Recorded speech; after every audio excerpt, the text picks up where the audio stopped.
Hey guys, welcome back to part two of Time Travel's Nerd Alert. As you can see, I have stuck with the Doctor Who theme. If you're not familiar, this is the 11th Doctor, played by Matt Smith, as he is regenerating. So it's kind of cool. The shirt, the head, and the face, and the hands, they glow after exposure to sunlight, insinuating the regeneration energy. So, to pick up where we left off from last time, I.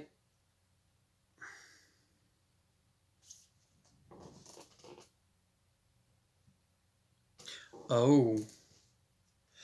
Oh. Y'all came here for part one. This is still February 4th for you, isn't it? Crap. Oh, well.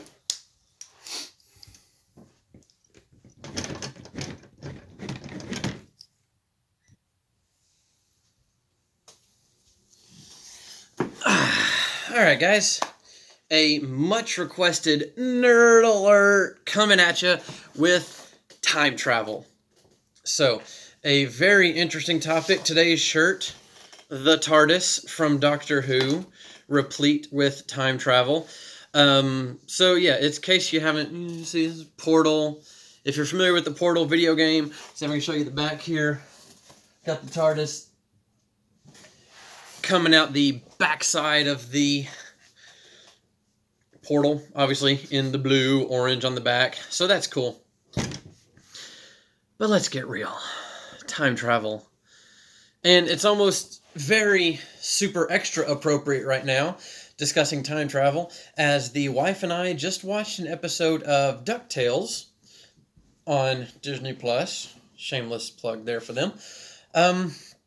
Yeah, where time travel was a thing. I mean, it's DuckTales. It happens a lot, actually. But one of the brothers, Louis, the green one, he had a time travel tub, like a bathtub. Wonder where they got that idea. And he went to the past, and while he was there, he was seeking an insta-rich scheme by going back to the past and acquiring treasure that, to date, in present time, had never been found. His theory was, if he goes back, takes treasure that had never been found, if he takes it at the moment right before it became lost, per se, and no one ever saw it again, then it would never be missed, and the time stream would be unaffected. All right. Sound enough in theory. So this actually ended up causing a time storm, and things happened. That's not the important bit. At the beginning of the episode, before all the time travel, Scrooge had a collection of canes, like walking canes, and he said, "These are all the canes of Clan McDuck from around the centuries." And he pulls out what looks like a caveman club, and he says, "This is the first ever cane of Clan McDuck." Sure, why not? So, one of Louis's trips to the past, he ends up accidentally bringing back a cave duck. Just go with me here, it's a lot of duck theme. And throughout the episode, the cave duck shows heightened intelligence versus what they thought cave ducks would have had, and various other things of that nature. So at the end, the cave duck ends up grabbing that club, the first club of Clan McDuck, to battle a dinosaur. As time travel things happen. And then he goes back to his original time, in the cave duck time. Okay, now, the episode is concluding, and Scrooge is looking at his canes, and he says, "Hey, where's the first club of Clan McDuck?" A.K.A. the club thing. And the kids are thinking to themselves, wait, the cave duck took it back, and that cave duck seems smarter, tougher, better than the average cave duck, which is words often used to describe Scrooge. And they thought to themselves, could it be? Nah. And the question then in their minds was, could that cave duck possibly be the first member of Clan McDuck from back in cave times? And then it comes forward. So flashback to the cave duck. It shows him with the club. He walks on it like a cane. He's fashioning a top hat out of stone, like Scrooge has. And he stands there, leading us to believe he is indeed the first duck of Clan McDuck. Okay. Not awful. The question for time travel becomes,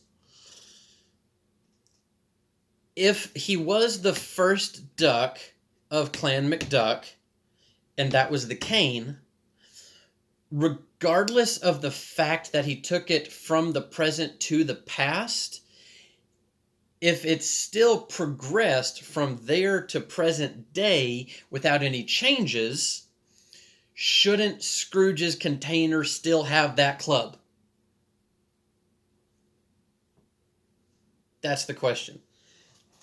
Begging also the question, the first time around, that club was the first club of Clan McDuck, meaning that if the cave duck that was brought to the present from the past is the first duck of Clan McDuck, he had that cane the first time around somehow. So, it's even where I was wanting to go with this video originally, but it's my thought process now. With this particular method of time travel, it would say that, I gotta think too hard about these things. There's probably going to be a lot of time travel nerd alerts. Just saying. So, the first time through, the duck had the club. It ends up in Scrooge's collection. The second time through, the duck gets that club from Scrooge's collection by coming to the present and taking it to the past. Is that a new timeline? Because the first time he would have just found the club naturally. The second time he gets it from Scrooge. Technically speaking, then the first time did he get it from Scrooge? Subscribe. Answer in the comments. Discuss. There's going to be a lot of discussion about this one. Every time I tell people I'm going to talk about time travel on YouTube, they're like, ooh, I should be in that video too. I'm like, yeah, there's probably going to be like 20,000 parts of this thing. Yeah. Guest speakers anonymous all over the place. So, the original thought for this first video on time travel was a few basic questions. Which time travel theory do you subscribe to? You've got Terminator, Back to the Future, Avengers Endgame now has its own little thingy that was almost okay and then got kind of sideways near the end.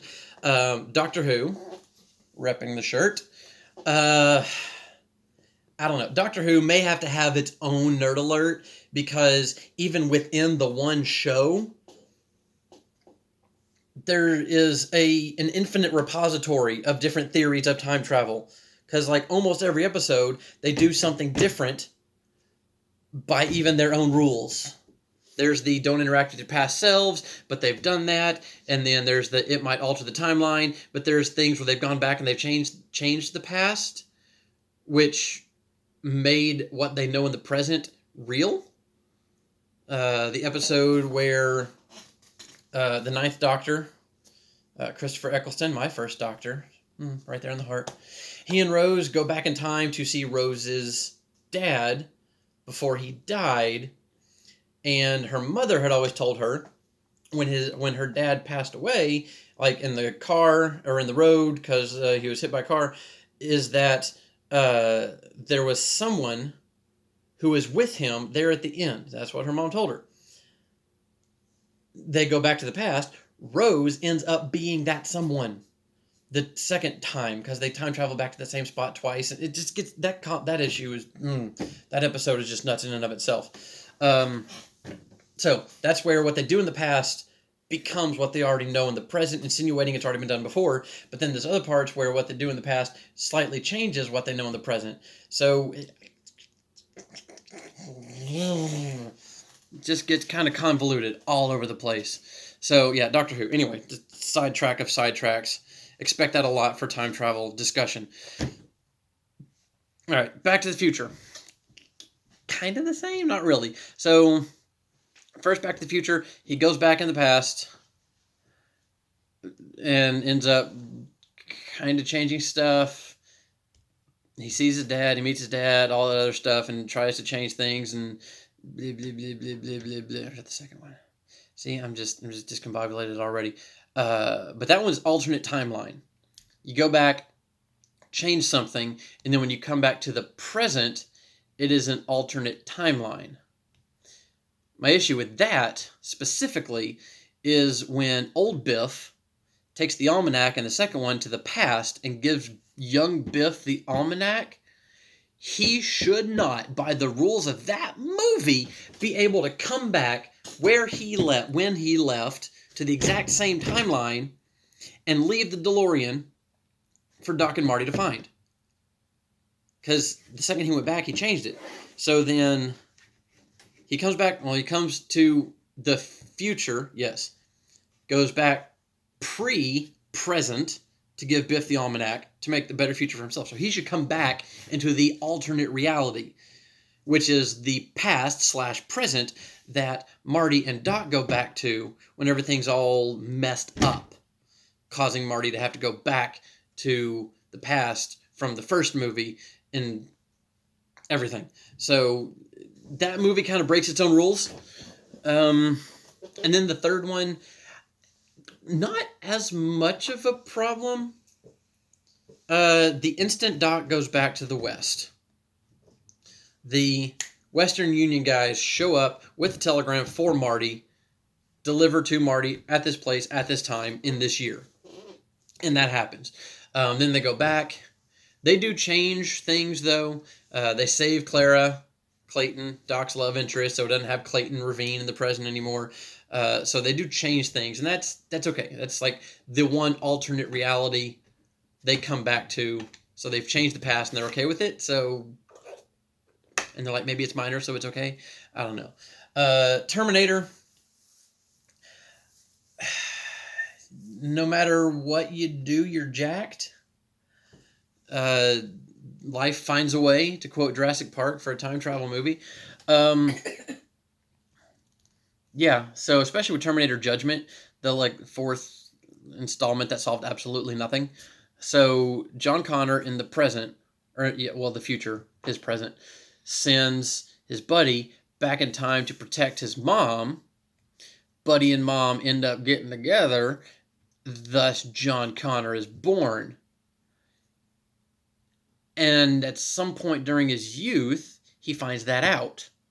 So he knows that in the future, he has to send his buddy back in order for him to be born. But I guess if he doesn't, then he's not born. But he is, so it's going to happen. Is that just the unfixable truth that as long as John Connor lives, he will send his buddy back to protect his mom, therefore becoming his father? It's the ineffable truth of that reality. What else did I say for time travel? Avengers Endgame, I won't even get there. But so I'm a teacher, many of you know, and one of my students, we were talking about time travel, and they said, okay, I'm going to make a video to myself and say, self, in the future, if you ever have access to time travel, come back to Spanish class on this day at this time. It was supposed to have happened twice in the last week and a half. It didn't happen, so obviously she doesn't have access to time travel. Or, sadness of sadnesses, it never becomes a reality. Who knows? But, yeah. So, let's see, just passing 13 minutes here for this video. So, may have to definitely just call this a part 1. But yeah, that's kind of my thoughts right now. Comment below with questions, thoughts, your own theories on time travel. I have to go do some more little mini research on different movies, methods of time travel. Then we get into books. The Time Machine. All right. Picking up with The Time Machine in part 2. That's the plan. Because I kind of like that method of time travel. Well, not method, but the theory behind it and reasons why it is and isn't good. So, The Time Machine. It's a book. It's a movie. It's good stuff. Between now and then, go read it, watch it. Be ready for next time's discussion. All right. See you in the future after you've watched this video in the present, which by then will have been the past. You're welcome.